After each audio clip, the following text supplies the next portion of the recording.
It was just an inferno of fire and smoke. The small plane crashed shortly after takeoff at 3:18 in the afternoon from Lancaster Airport.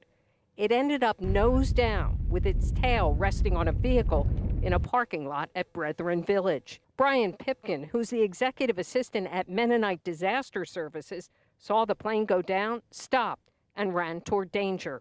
The fire was so hot that it was covering my face up and things were popping. Part of the plane was falling and I was walking over it, thinking to myself, this is a very dangerous situation to be in, but I wanted to help.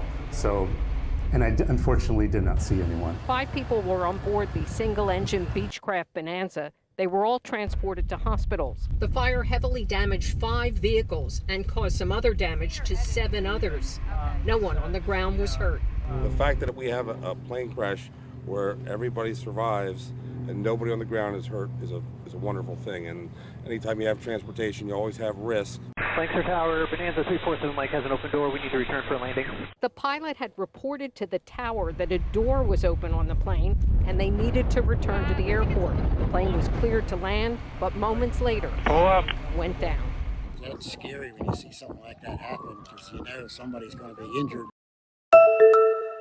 El presidente Donald Trump recibió por primera vez en la Casa Blanca este viernes a los principales actores del mundo de las criptomonedas, como Bitcoin y Gemini, en una reunión en la que buscó escuchar sus opiniones sobre el desarrollo de este sector. Great honor to have you. Fue un impulso político significativo para una industria que ha luchado por ganar legitimidad, mientras la administración Trump busca aumentar su influencia en ella y facilitar su crecimiento. El jueves el mandatario ordenó la creación de una reserva federal de la criptomoneda Bitcoin, utilizando las cantidades que ya Estados Unidos tiene, con la posibilidad de comprar más en el futuro. Además, se contempla la creación de un almacenamiento para otras criptomonedas. Los departamentos del Tesoro y de Comercio también explorarán nuevas vías para acumular tenencias adicionales de Bitcoin para la reserva, siempre que se haga sin costo para los contribuyentes. No queremos ningún costo para los contribuyentes. El zar de las criptomonedas de la Casa Blanca, el inversor de Silicon Valley, David Sachs, habló de cómo Estados Unidos busca en particular reducir la volatilidad del mundo de las criptomonedas, ofreciendo garantías a los consumidores a través de guías claras y un entorno legal definido. Si hacemos nuestra parte, si les dejamos claras las reglas, creo que las cumplirán. Y si siguen rompiéndolas, y me refiero a los malos actores, no a los buenos, entonces serán realmente castigados. Sachs dijo que si las administraciones anteriores hubieran conservado sus tenencias digitales durante la última década, valdrían hoy $17 mil millones. Los inversores estadounidenses en criptomonedas fueron grandes partidarios de la campaña presidencial de Trump y aportaron millones de dólares a su victoria con la esperanza de acabar con el profundo escepticismo de la administración Biden hacia las monedas digitales. Entusiastas ven en las criptomonedas una alternativa a los sistemas bancarios centrales y una protección contra la devaluación de las monedas y la inestabilidad política.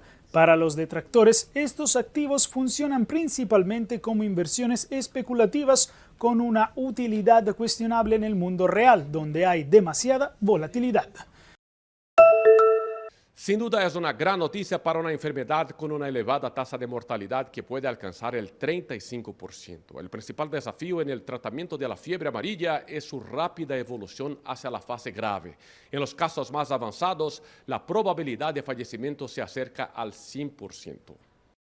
La enfermedad ha sido un problema que nos ha afectado durante mucho tiempo. En 1876, una epidemia en Río de Janeiro provocó miles de muertes.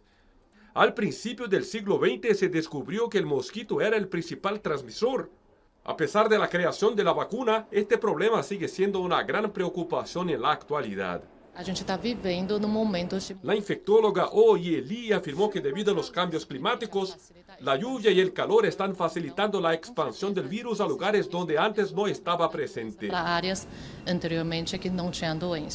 En los casos más graves, el procedimiento tradicional es el trasplante de hígado, un proceso complejo y prolongado que depende de la disponibilidad de un donante compatible. Sin embargo, un estudio realizado por el Hospital de Clínicas y la Universidad de Sao Paulo descubrió que el tratamiento de la sangre mediante transfusiones de plasma reduce la mortalidad en un 84%. A estratégia não é tão barata. Según la médica, el costo de este tratamiento es elevado, por lo que la vacuna debe seguir siendo una prioridad. Renata Queiroz fue una de las primeras en recibir el tratamiento. La farmacéutica, que no había sido vacunada, permaneció hospitalizada durante 44 días, de los cuales pasó la mitad en coma. Todas as técnicas que eles usaram comigo que foram... Ella afirmó que todas las técnicas fueron increíblemente eficaces, permitiéndole recibir el alta sin necesidad de tomar ni una sola pastilla, ni siquiera dipirona. Dipirona, nada. Viva la ciencia, viva la medicina. Reportó desde Sao Paulo, Brasil, Dan Sister para Telearuba.